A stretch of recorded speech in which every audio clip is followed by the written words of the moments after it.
Un CHU, c'est un établissement de soins, d'enseignement, de recherche.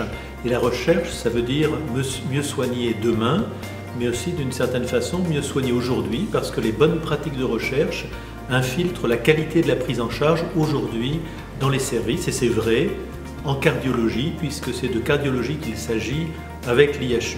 Mais tout ça ne vaut que par des partenariats entre nos médecins, chercheurs et les industriels pour ensemble trouver les dispositifs médicaux, les médicaments de demain.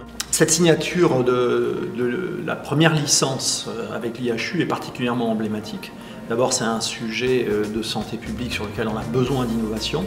Deuxièmement, pour l'université, l'Institut lyrique est organisé pour faire de l'innovation.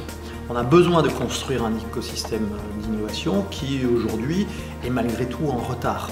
Et grâce au financement public, grâce au financement des collectivités, grâce à l'investissement de l'université et du CHU, on a un institut unique au monde qui peut proposer ce type d'invention. Donc en fait, l'histoire de la molécule, c'est en fait une molécule que Frédéric Marin, donc de la société OP2, est venu nous apporter pour en fait tenter de protéger les cœurs des enfants atteints de cancer qui sont soignés par une série de molécules qui s'appellent les doxorubicines. Et donc ces molécules ont un avantage, c'est de permettre de guérir le cancer, mais l'autre inconvénient, c'est qu'elles sont toxiques pour le cœur. Quand il est venu avec cette molécule, on a été particulièrement intéressés, donc c'est tout à fait dans le cadre des attributions de l'IHU. Et donc on a testé la molécule, et en fait on s'est aperçu que les propriétés de la molécule ne correspondaient absolument pas à ce qui était écrit dans la littérature. Et donc c'est ça, en tant que chercheur, qui m'a intéressé le plus, c'est que ce qui nous intéresse le plus, c'est pas de trouver ce qu'on attend de trouver, mais c'est de trouver des choses qui sont surprenantes. Et donc c'est ce qui s'est passé avec cette molécule.